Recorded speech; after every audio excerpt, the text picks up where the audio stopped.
Thanks very much, Victor. Thanks very much for this invitation to the No problem. MMSIG. I am going to just take the next hour or so to share some of my ideas, and I do hope that you will just be free and we just take this as a casual tea or coffee. I hope you have your tea and coffee with you since it's 4 p.m. So I have entitled this talk the Textual Revolution, Evolution, the Multimodal Coup. I just first of all, I want to say hello. Feel free to put your comments or questions in the chat. Yeah. The zone of interest that we're going to be covering today, I just want to talk a little bit about this textual revolution evolution that we are right now encountering, and spend most of the bulk of my time talking about the short film in terms of how it actually brings across narrative, culture, and ideology before talking about something that we might want to see in the future or may not want to see in the future. The way we've told stories have changed over the years. In the old days, old Stone Age men drew paintings on caves, and then language was invented. Then the printing press, of course, and the typewriter. And when the typewriter eventually became the laptop that we have at home, remember the good old 386 and 486, that was already a revolution because we now had computers in our house. But now, in today's world, we have the computer in our hand. And I think this is one of the biggest revolutions if you think about what we're talking about in terms of the fourth industrial revolution. This is really, really changing things, of course. How is this changing the world of our students and our children? Well, I think the first thing that I want to talk about is the idea that we are now growing up in an Instagram generation. That basically means that our children and students are really interested in just pictures. They are stimulated by images, and basically what they look for are visual stimulation rather than for words. Okay. Now, the second thing I want to say is that they live in a Twitter generation. What does this basically mean? It basically means that I believe that their reading concentration span is getting shorter and shorter. In the old days, we used to count the length of a paragraph by the number of words, but today they measure it by how long the read is. They call it a 3-minute read or a 7-minute read. And that really tells us this is the amount of investment time that I'm willing to spend to read this particular text. And most of the time, we don't even read the text. I'm sure we do exactly the same thing as adults. We skim and scan, we look at the subheadings and we say, okay, I've got the gist of what you want to say, and that's enough. The thing is that many of our students are reading, but they are not reading deeply. They are not analyzing the text. They're not slowing down. And that's what the Twitter generation basically tells us. Now, the third thing is that they are probably living in the TikTok Reels generation, which basically means that their concentration span lasts for about a minute or two. After that, it's got to change. Okay. This works as well when you think about the way in which they might want to upload a web page and they get tired of it taking such a long time and they say, I'm going to open a new one, right? So this shows us that what's happening with our handphone generation is the idea that they're electronic, they're plugged in, they don't turn pages, they scroll them. They want instant gratification, they have a short concentration span, and they are visually stimulated. The book, The Shallows, How the Internet is Changing the Way We Think, Read, and Remember, tells us that the iPad is the new pacifier. We are using the phone, thinking of using the phone, or suppressing our desire to use the phone. And I think this is really true, not just with the younger generation, but even us as adults. But one of the things that he says is that there are no binaries. It's not a matter of print versus digital. But the question is, what is being disrupted or diminished? And for me, the question is, who's disrupting who? I mean, we used to think that the computer is disrupting our reading, but now the computer has become so much a part of our life that perhaps the reading is disrupting that visual, multimodal life that our students lead. Think about what just happened recently. Times just closed all their bookshops except one. And we think to ourselves, maybe this is going to be our past life, right? Something that we look back to fondly with nostalgia, but we'll never ever get back again. Think about the days of borders as well, right? New forms, new modes, therefore result in new ways of reading and new ways of viewing. And this therefore brings to mind what we are actually here about. What does it mean to be fully literate in a multiple, non-linguistic, representative, multimodal, multimedia world that we live in? What does it mean to be literate? And I will tell you right now, I am illiterate. Okay, you put an Xbox device in my hand and I do not know what button to press, right? And it does tell you, I mean, some of us may be in the same position. It does tell you that to some degree, literacy is changing. And what is required to understand symbols and signs is going to be quite different. Now, we're all very, very familiar with the literature. In 1996, the New London Group tells us that the multiplicity of communicative channels requires cultural and linguistic, the multiplicity of communicative channels and the cultural and linguistic diversity requires a much broader view of literacy in our classrooms. Increasingly, our world is becoming a place where that's every text, every word, all at once. We're not just getting words, we're getting images, we're getting gestures, and so on. Now, it is also said by Jewett that one way in which teachers can do this is to broaden the diversity of signs and cultural meanings within the classroom and make multimodal text the basis for critical engagement and the way in which we construct meaning. This is perhaps not new because in 1985, Robert Scholes had already mentioned we must stop teaching literature and start studying text. Now, one of the main oppositions perhaps to multimodality is the idea that many people say, why do we need to teach them these things? I mean, I grew up watching television and nobody taught me how to watch television. So why do we need to teach them about television?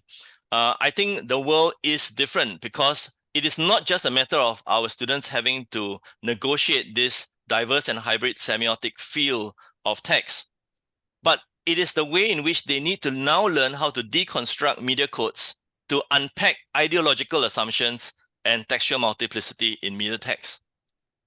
What is perhaps more important to understand is that if media culture is teaching us about gender roles, about our behavior, about the knowledge of the world, what is perhaps scary is that oftentimes we are not even aware that we are being educated or all these ideas are being constructed by media. Because the pedagogy of media is often invisible and subliminal. And as a result of that, we do need to educate our students concerning these things. So Kellner tells us that education must meet the dual challenges of teaching media literacy in a multicultural world, and at the same time sensitize our students and public to the inequities and injustice of a society based on gender, race, and class inequalities and discrimination.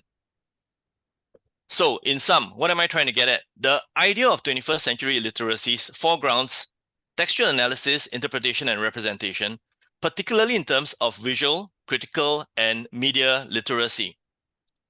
So in response to this, we come up with terms like 21st century competencies, multiliteracies, multimodalities, and the ministry came out with the idea of viewing and representing in the EL 2010 syllabus. But what I want to bring to mind is the question, has the multimodal coup been successful? After 14 years, do we actually see a change in terms of teacher preparation, teacher training, in terms of whether these skills are being tested in examinations, whether we are actually seeing this being taught in class? Now, I'm not saying that this is an extra load on our teachers. What I'm trying to say is that our teachers are sometimes so busy doing so many other things that they really don't have time to pay attention to multimodal skills, particularly if they feel that they are untrained or ill-equipped to be able to teach them. So most of the time, film education is left to universities, right? And even in NUS, this is a film studies course only available in university. But if you see what's going on around the world, film education has been part of the curriculum for a very, very long time. This site that actually supports UK film education says that they've been doing this for over 26 years. And to tell you the truth, if you don't mind me saying, I think we are really in the dark ages of multimodality. We really, really need to move this if we truly believe in it. Now, why do we need to do that? I think that the reason why we need to do this is because there's a whole range of schema in our students that we are really not tapping on. And this is the ideas that they have already been exposed to movies, television, and computer games all their lives. And they have an understanding of cinematic narratives, conventions, and techniques that we are really not tapping on in schools. Film has transformed narrative, realism, representation, and our appreciation of literature. It is an art form. If you think about painting, photography, and evolving into moving pictures like film, it is an art form. Film is also a narrative because it usually tells stories, and perhaps today it is arguable to suggest that film is the most powerful medium that we actually have. Think about it. If you Google the word maestro, you will get the first entry as maestro, the film. It really shows that film pervades our social cultural landscape in terms of the way we view what is significant. I would even suggest to say that film is the mother of all multimodalities, if you think about it, because literally we are flooded today, whether it is through streaming websites or through apps, through reels, it's always in the form of film. So why is film all that important? Film is narrative. Film is drama because there's acting involved. Obviously, there is a soundtrack, so there's music. There is art design in terms of costumes and setting. And of course, there is the science of film, which includes things like special effects and green screen effects. In my class in film studies, we study the 4 elements of film, which is mise-en-scène, cinematography, editing, and sound. Now, what are these 3 elements? The first thing is mise-en-scène is what we shoot, what is on the screen. Cinematography is the way we shoot it. Editing is how we put the shots together. And if you think about it, the first 3 elements only provide you with a picture. It doesn't provide you with any audio elements. So the last element is sound. Now, I would love to spend a little bit more time talking about this, but what I would tell you to do instead is to go online and check out an online lecture that I did that covers all these 4 elements. And Victor is going to put this now on the chat, okay? Let's move on. So film studies really covers an entire range of ideas. There is film art, which is basically why we see film as an art form, film history, how film has evolved from black and white film, sound, into the modern blockbusters that we have today. Film theory, film industry, the way in which the production is made, celebrity status, how much money is being made by particular films. National films, how different countries are expressing their cultures in their films. And of course, we could even get our students to produce their own films. So why use film in the classroom? Number one, I think film is an experience. We vicariously experience things through film. I don't know about you, but I haven't really cried reading a book, but I cry all the time when I'm watching a film. Okay, so I experience film. The second thing is that where film is concerned, I can't always bring my class out into the world, but I can bring the world into the class. So it's kind of like an excursion. And the last thing I want to say is that film is really very engaging for our students. You just mentioned that you're going to show a film and they're going to get pretty excited. So film is a language, film is narrative. We have literary adaptations, but also the idea of studying films as text. But what I want to try to bring across to you over the next half an hour is the idea of using short films, okay? Now, why use short films? Most feature films run for about 1.5 hours to about 2 hours, and we can't possibly show the Lord of the Rings trilogy in class. So because of the length of the film, they tend to be complex, and students may even say, teacher, I've already watched this. So what most of us do is that we kind of decontextualize excerpts from the film, but that really is just an excerpt, and we really don't understand the entire whole. So what I want to try to bring across is the idea of the short film. Now, the short film is not an amateur production. It's not a TikTok. It's not a newsreel. It is literally a narrative story that is being told in film. So I'm going to give you an example of this. Okay? I hope you like it.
I hope you like that. While the closing credits are being played, you can just maybe put some of your feelings or thoughts in the comments or in the chat room and share it with the rest of us.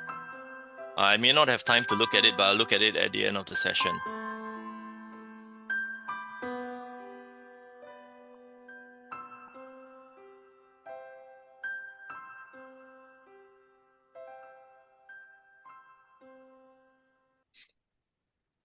So that was an example of a short film. A short film could last from a minute to as long as 15 to 20 minutes. Within a classroom, I tend to like to use short films that are less than 10 minutes long. Okay, and I'm going to explain to you why. The short film is becoming more and more popular, largely because, not just because of our short concentration span, our busy lifestyles, but it is now something that is affordable and accessible on digital devices. Because we have mobile devices, we can now film these short films. With social media, we can then share them, and with platforms, we can exhibit them and people can watch them, right? So short films are becoming really very much the lingua franca of what's going on the internet. So why use the short film in the English language or literature classroom? The short film is to the feature film what the short story is to novel, right? I'm going to be able to get a very short, compact narrative within a pretty short time. So the real benefit of the short film is that it is short. I have a short, focused narrative, which I can quickly review, and I can review it again within class time after discussions. Another thing about short films is that they are usually created by independent directors, almost like a calling card to studios to make longer films. And as a result of that, they don't really need to sustain a very long plot line. They can just work with an idea. And as a result of the short story tends to be innovative, diverse, and complex in terms of the way they tell stories. Now, these short films could be live action or animation. There could be dialogue, there could be voiceover, or just music like the one that we have just watched. But another reason why I like to use short films is the idea that most of the time we are getting movies from Hollywood, but short films come from different countries in different languages. And as a result of that, we share this idea of multiculturalism in the short film. And best of all, it's free. Okay, so there are three things I want to be talking about today. And the first thing I want to talk about is the idea of film as literature. Now, in our current curriculum in Singapore, we're looking largely at poetry, prose, and drama. Graphic novels and film is not officially part of the curriculum. We are looking at 5 areas of study: plot, character, setting, style, and theme. And although literary adaptations are sometimes used in class to teach text, we don't really recognize, for example, that the same elements can be taught through film, right? Plot, character, setting, style, and theme. Now, as I mentioned, I can't really show an entire feature film, but I can use a short film. I can use a short film as a text, paratext, meaning a text that runs alongside the text that I'm teaching, or an intertext, just as a way in which I can actually use it to reflect or to refract certain ideas that I might be teaching in the main text. The ideas of making meaning in literature is the same way in which we make a meaning in film. And it's also the understanding that in film, we are kind of manipulated by the director. And this manipulation is a little bit more evident than the kind of manipulation that happens in a literary text. So our experience of being manipulated is brought closer to our awareness in watching film. So as I said before, the short film is accessible, it's brief, it's creative, and it provides me an entire narrative in a very short space of time. It transports my students emotionally and vicariously to another experience.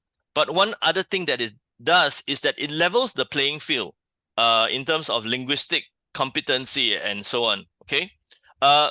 Last but not least, we also think that many of the times what they are studying in terms of the analysis and interpretation of film can be transferred into their understanding of literature.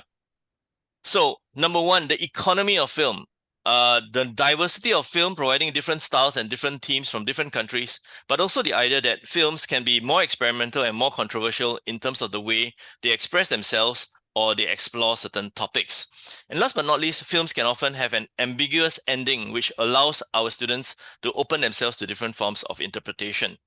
So I'm going to show you a little short film. It's actually not a short film per se, but it's an excerpt from Harry Potter and the Deathly Hallows Part 1. So some of you may be quite familiar with it.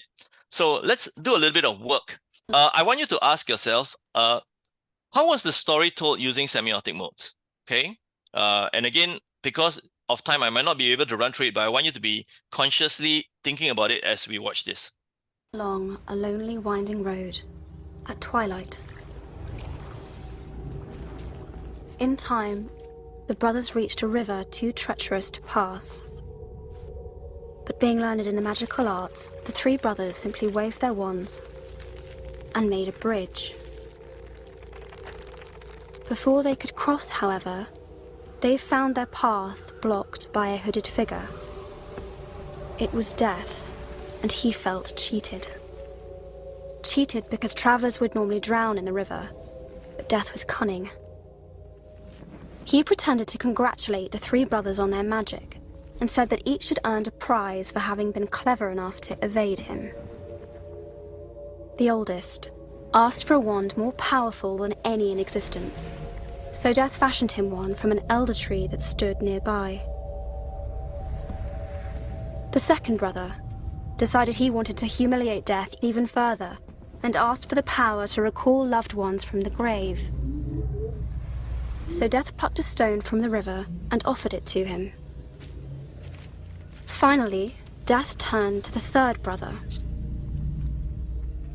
A humble man, he asked for something that would allow him to go forth from that place without being followed by Death.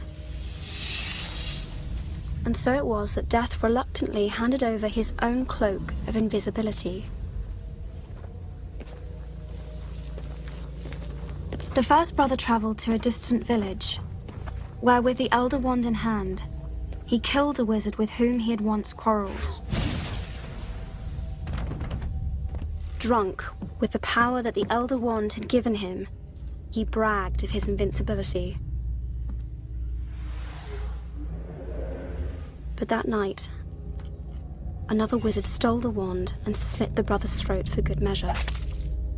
And so Death took the first brother for his own. The second brother journeyed to his home, where he took the stone and turned it thrice in hand. To his delight, the girl he had once hoped to marry before her untimely death appeared before him. Yet soon she turned sad and cold, for she did not belong in the mortal world. Driven mad with hopeless longing, the second brother killed himself so as to join her. And so Death took the second brother. As for the third brother, Death searched for many years but was never able to find him. Only when he attained a great age did the youngest brother shed the cloak of invisibility and give it to his son. He then greeted Death as an old friend and went with him gladly, departing this life as equals. It's really quite a great story. Maybe you might just want to spend 1 minute, okay? 1 minute is all I spare. Maybe just type a little bit in your chat.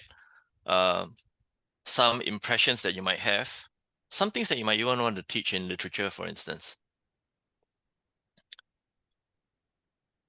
And once again, you're sharing to the entire group because I will just continue my presentation.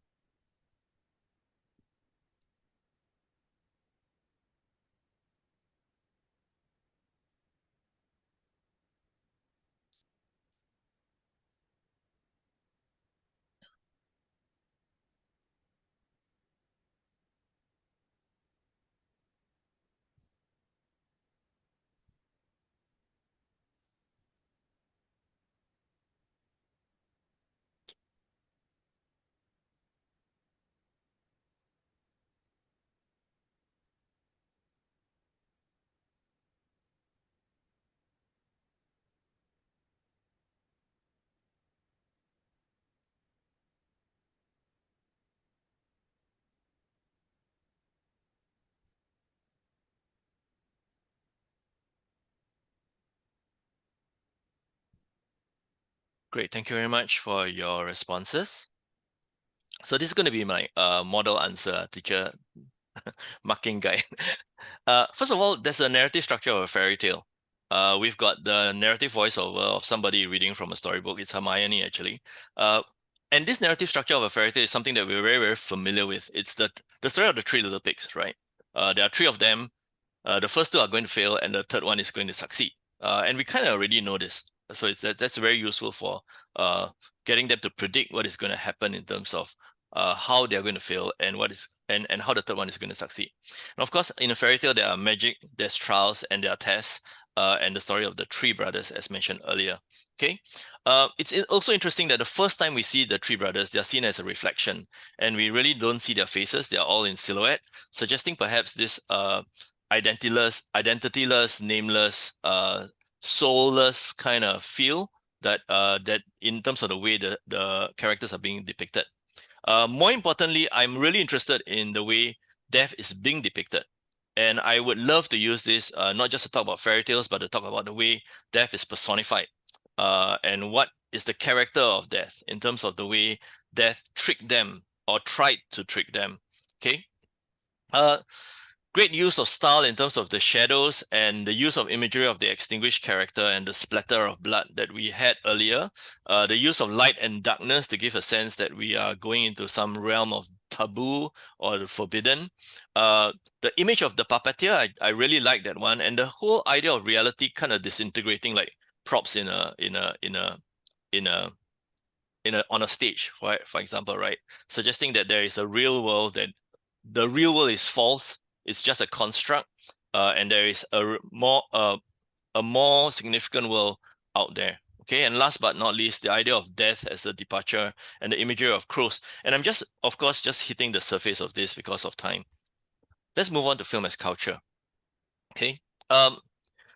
Well, as I already mentioned, these short films are coming from different parts of the world, and as a result of that, the short films provide us a window into other worlds.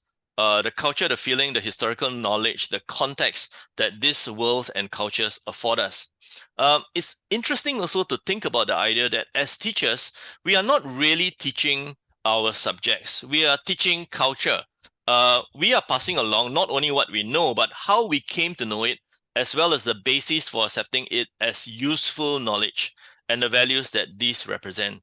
So education to some degree is cultural transmission in action. We are actually trying to acculturate our students into the world that they live in. So how does short films really help? Short films lend a very strong indigenous voice to local communities. And beyond just giving our students a more global perspective of different countries, it still brings across the idea that we are all united by our common universal human experience. And of course, the short film captures the history and the culture of these different contexts, often in their own authentic language, in the voices that they have. They are locally and independently produced, and often they are fallow ground for aspiring directors and emergent national cinemas within that culture. This was actually the talk that I gave in Melbourne in December about how short films are actually being used to bring across the cause for the Aboriginals. The basic idea being that indigenous filmmakers are beginning to document their cultures and social heritage. They are using short films to promote their self-determination and emancipation. These films are become essential educational tools to the rest of Australia to kind of correct the distorted impression on and tokenism of Aboriginals in films made by Australia itself. And last but not least, the short films then become a form of activism that contrasts with mainstream and yet becomes part of that mainstream, so that more Australian people are aware of the Aboriginal culture. This concept of representation in film, of course, is becoming more and more significant in the world we live in, and we'll be talking about it in a while. So this is my third film I want to show you. I'm just going to read a little poem to you, and it goes, Dahil Sayo. You might want to just note your impressions on the chat as well. In my life, there's too much heartache and pain. A heart that is falling in love as if there's no heaven. And when happiness is felt, you save me from hardship. You are the only love. You are my hope. Because of you, I long for life. Because of you, until I die. You must ask nothing else, dear. Ask my heart, you and you always. Because of you, I found happiness, so I'm offering my love to you. If I am true, I will be your slave. Everything I have will be because of you. If I am true, I will be your slave. Everything I have in my life would be because of you. This is not a Taylor Swift song.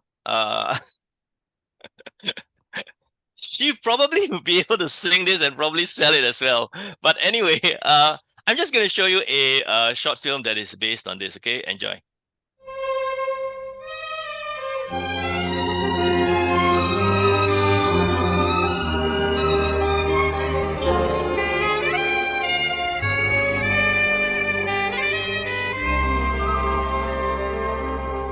Sa buhay ko'y labis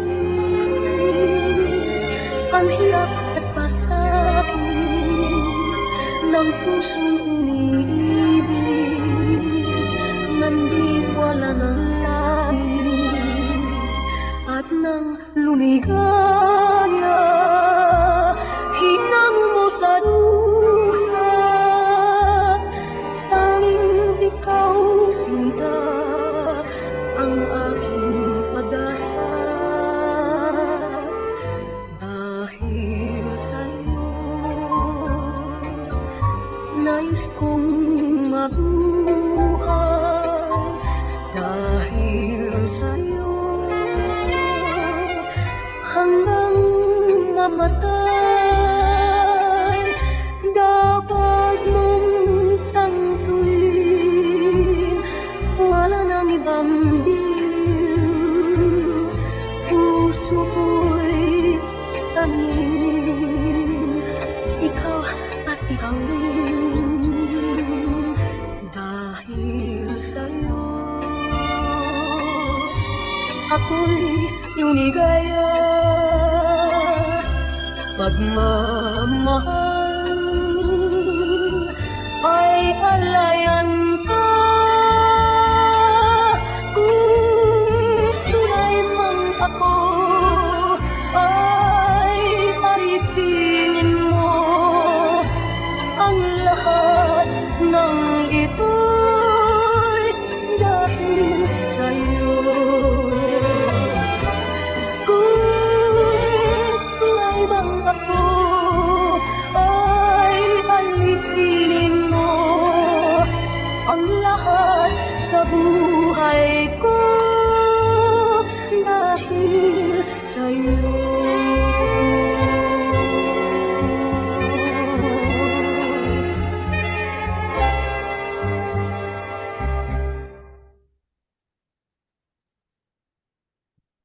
I'm sure you didn't expect that MTV. It's quite different from what you might have thought. Okay, and so again, due to the constraints of time, I'm just going to give you some ideas to think about. It's interesting to think about how this short film expresses the idea of culture. The first impressions of Imelda Goes to Singapore are the chandeliers, and we think to ourselves that this is a very, very high class, very prestigious, elite kind of place. And many of us who know Imelda, the name Imelda, may think about immediately of the allusion to Imelda Marcos, who was the wife of Ferdinand Marcos in the Philippines and was reputed for a luxury shoe collection. Okay, and then comes the reveal, right? We would call it a revelation. Young people call the reveal. Reveal is a verb, not a noun. But the basic idea is that we kind of think to ourselves, okay, here's a Filipino with the characteristic shoulders. Before we realize that it's actually made out of NTUC fair price plastic bags. Okay, it is actually a parody of Imelda Marcos, and you'll be really surprised in terms of historical context that this song was a personal favorite of hers, and she sang it frequently with her husband when they were bidding to be president. Okay, and as a result of that, the song is almost iconically associated with her.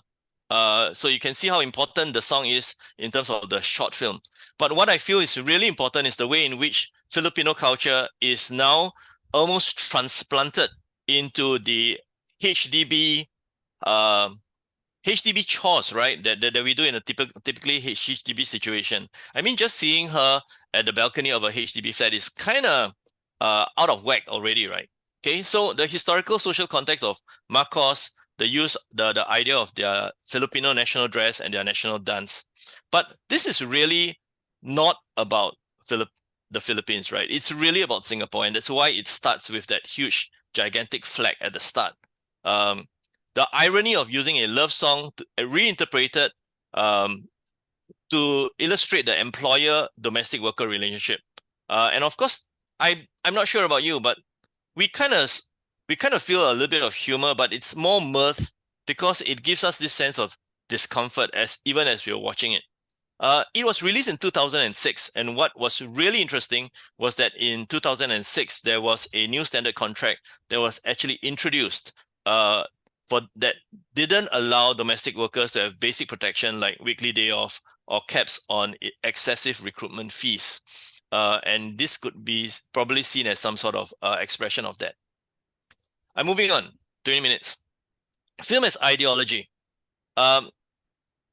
We all know the concept of ideology, the basic idea that because of meta-narratives, certain marginalized voices are silenced, and because of that, there is a subversion or undermining of prevailing beliefs and values using alternative narratives.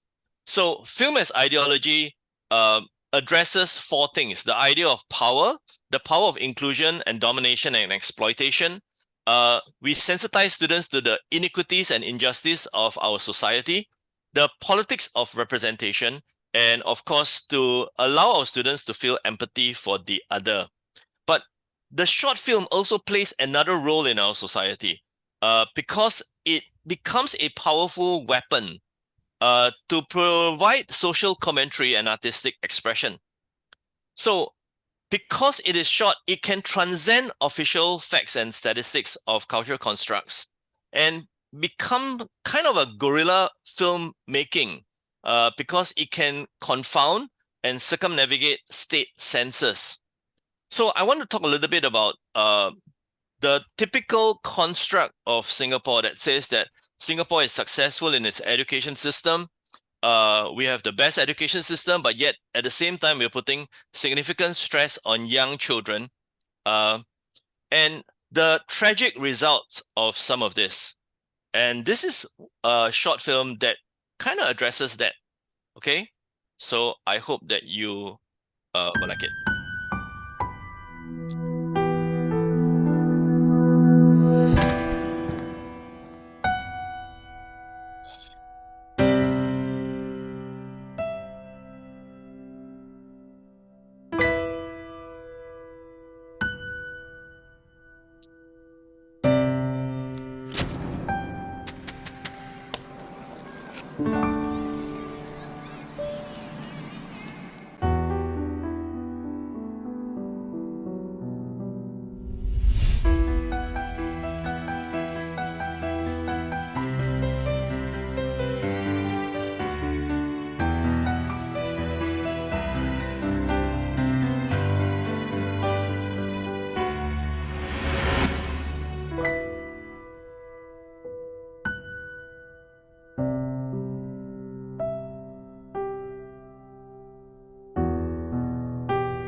Mommy, can I take a break tomorrow?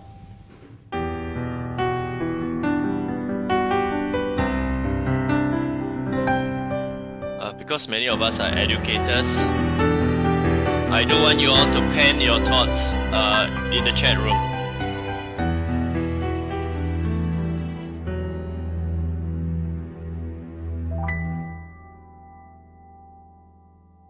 Because we are educators, maybe just spend a little bit of time penning our thoughts in the chat room.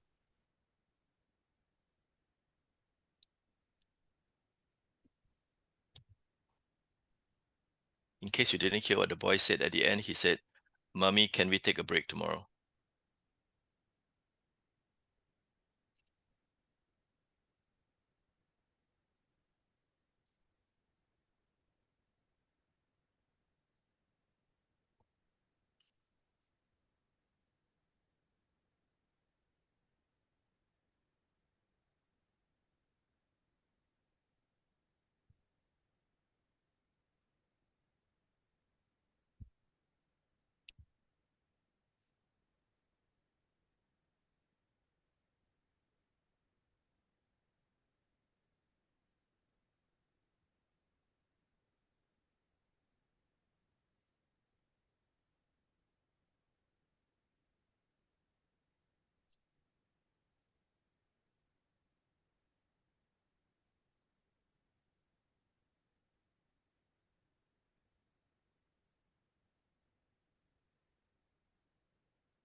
You may be surprised to know that that short film was probably about 1.5 minutes long. And clearly it has an ideology. It's trying to make us feel something with its sentimental piano music, and to think and contemplate about education and childhood here in Singapore. So what exactly is the ideology that this short film perhaps is communicating? We've got this boy blinking in shock as his mother slams his book, right? He's filmed surrounded by all his books and he's being scolded by his mother. It's this whole idea that our children are constantly studying. I ask sometimes, why is it the mother? Why is it not the father? Is the father always seen to be the person who plays, while the mother is the one who's always monitoring the kids? Not sure. Let's move on. Passing by, the child stops. He looks at other people playing, and I ask myself the question: who's losing out? You know, is the child losing out, or are the children who are playing out losing out because they are not studying? Okay. The boy is then ostracized from play and can only be a spectator. He can only watch other people playing, right? So what exactly is our attitude towards childhood? We always think that childhood is innocent, pure. We ought to get them to enjoy their childhood. This also presumes perhaps that being an adult isn't as enjoyable. I'm not sure. Okay, let me move on. The film then cuts to him doing his homework, and then he says, "Mommy, can we take a break tomorrow?" And then I ask myself the question, why is play seen to be punishable here in Singapore, or seen to be unproductive? If you want to play, you have to finish your work first, right? Or you have to allocate time to play. If I catch you not studying, you're playing. Why are you playing? Right? You should be studying. So that's kind of the way in which we see play. So when you look at that chalk, right, he's basically trying to figure out what's the price of achieving the goals of tomorrow while I'm foregoing living life in the present. Okay.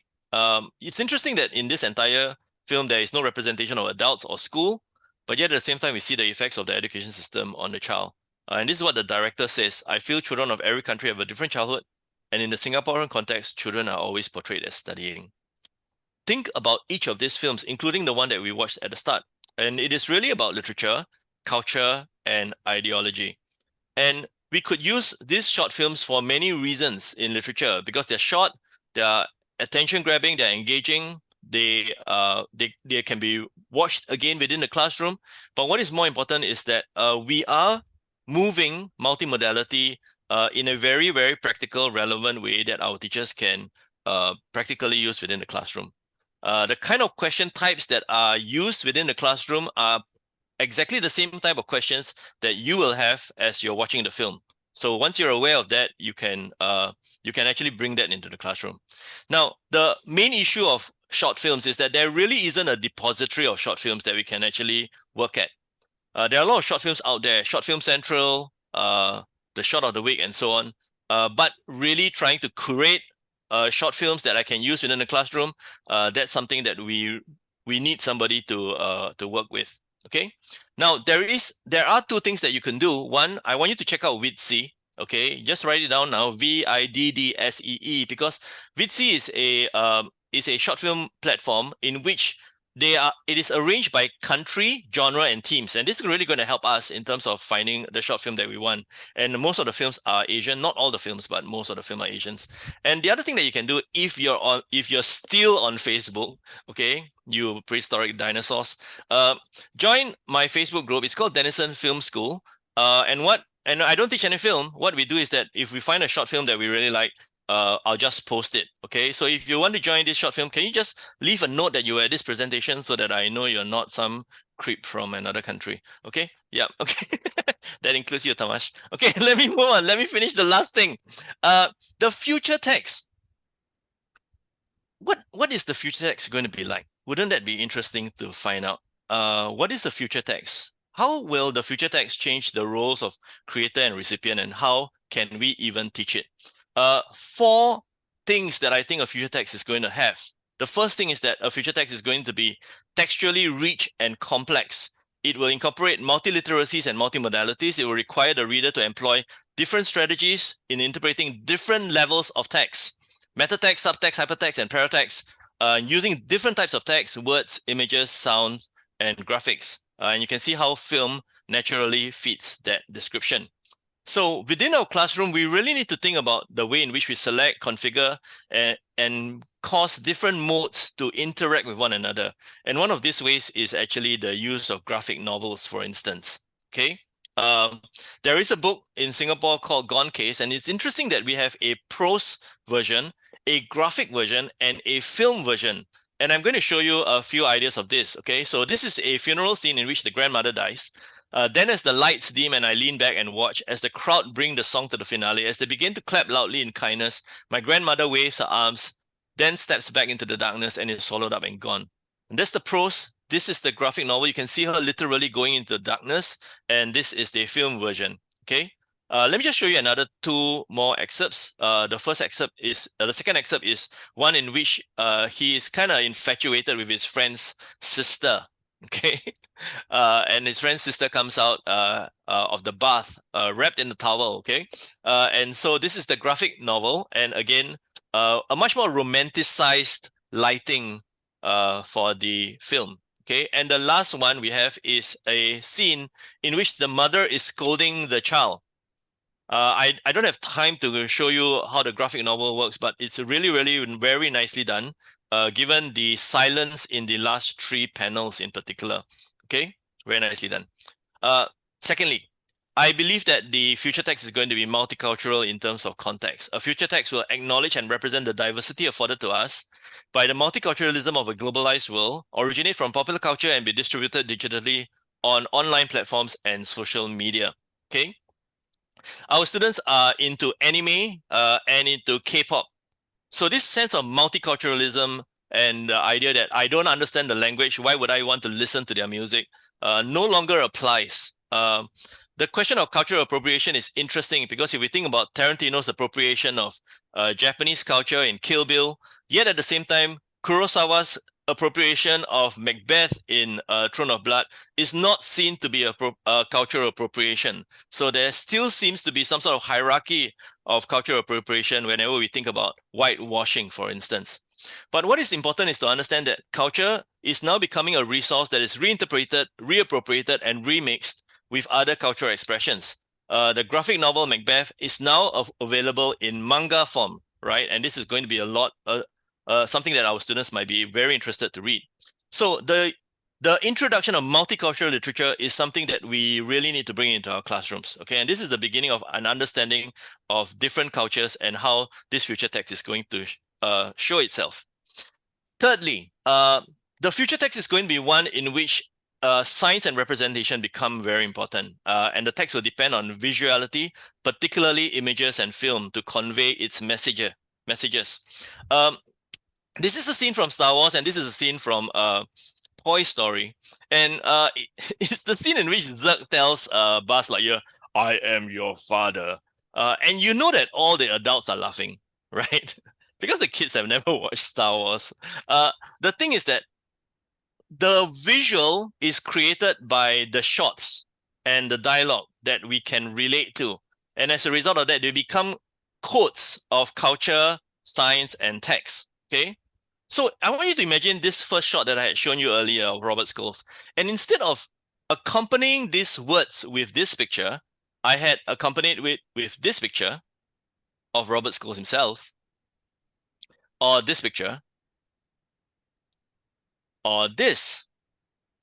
And you will realize that the effect or the impact of how the word and image interact with one another is quite different, whether it reinforces what I'm trying to say or not.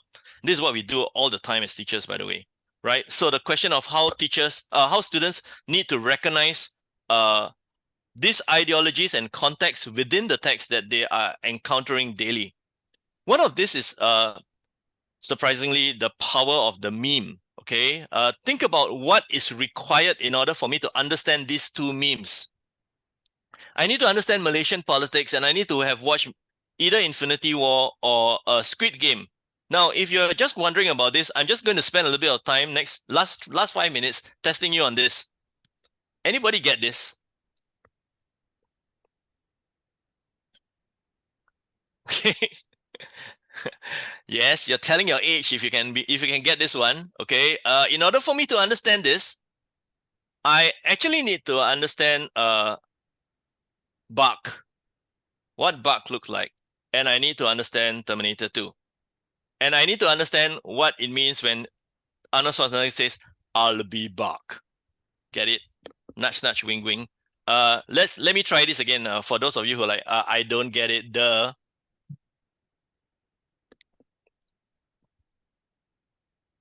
Yes, the only people who are smiling are those above 45. No, I'm just kidding. Once again, you don't get this because you need to know who Lionel Richie is, and you need to know who is Wally, and you need to know the lyrics of the first lines of his hit song, Hello. Okay, now what am I trying to get at? What I'm trying to get at is that think about a meme that looks like this. This is one of my favorite memes. And it's extremely powerful, isn't it? In order for us to understand this, we need to know American politics. We need to know Batman. We need to know the context within which all of this is working, right? So everything that we say about reading and interpreting text applies to the meme. And beyond that, we also need to understand why each of them share the ideology of that particular villain. Okay, and it's extremely powerful. Okay, remember that little sign that I said, say hello? It was an allusion, right, to Inside Out. And what I want to try to get at is that we are constantly using allusions in memes, right? And if you don't get it, you don't get it. Oftentimes in literature, we do the same thing. We expect them to know Animal Farm or Greek myths or even historical events. But what I want to ask you is, they need the cultural capital to understand us, but do we have the cultural capital to understand them? Okay. And to prove this to you, let me just show you a meme that I don't think many of us will understand. And if you understand this, you are probably 35 and below. Okay? And you are a Swiftie. Okay? Go figure out what this means. Okay? Let's go on. Oh, by the way, let me just finish this. So because of a deep fake, this is becoming more and more a concern for us, right? The real Barack Obama in this picture is none of them. We can now create Putin's face, and we doubt the truth when it is presented to us, right? So this is what we need to figure out over the next few years. It gets even more interesting when you can have a entire concert in hologram form of a group that no longer exists in reality. Okay, let me end. My fourth element in my future text is a self-reflexive play in which the text interacts with the reader as co-author in real time. Okay, now how does this actually work? What happened was that in 2018, Netflix screened a new movie called Black Mirror Bandersnatch. Okay, and in this particular movie, you know, when we watch movies, this is how I watch movies, right? But in this particular movie, the viewer actually gets to choose what the character is doing. So at certain points of the movie will stop, and you will have to pick up your remote control and choose whether he's going to do something or he's not going to do something, whether he's going to accept a job offer or whether he's going to refuse a job offer. So you can see that there is interaction between the text and the reader. Now, this is not uncommon. We used to play choose your own adventure games. And of course, in computer games, we're constantly making decisions for characters in terms of the interaction and what is going to be the consequence of some of their actions. So what is a future text? Let me just show you a future text. Chong Si-Qian's Oiwa, The Ghost of Yotsuya, was performed in 2021 at the Singapore International Festival of Arts. Now, the first thing, it is rich and complex because it is actually derived from the most famous Japanese ghost story of all time. And this includes wood prints, the prose itself, and even movies of this, right? So I can literally layer this quite a lot. The next thing is multiculturally interesting because here is a Singapore playwright rewriting a Japanese ghost story, and it is completely in Japanese. Okay. The last thing, Science and Representation.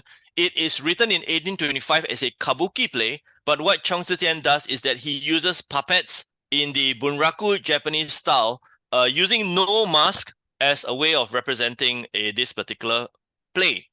So what about that interactive element? I mean, this is a drama, isn't it? Well, what happened was that because of COVID, they allowed the play to be online. And what is really interesting was that they also allowed the viewer to choose how far they would be from the stage. So we could literally customize our experience of the play as we went along. So it was interactive in real time as we were co-authoring this particular plot. So what is a future text? Well, I kind of lied because the future text is already here, right? It's already happening and we are really not ready for it. How are we preparing our students for this brave new text? We really need to move in multimodal, multicultural, multi-layered text. We need to allow our students to see multimodality because this will allow them to go past language competency. We need to show them different perspectives, representations, and ideologies, show them different ideas, realities, and levels of meaning, and allow them to have a much greater global experience. Okay. The purpose in bringing film into the classroom is to utilize it as literature. Film is our most popular culture, but the wise educator does not ignore the popularity of film and instead learn how to use it. Okay, thank you very much for your time. I've run a little bit over time. Feel free to hold over if you have any questions or want to mingle. Thank you.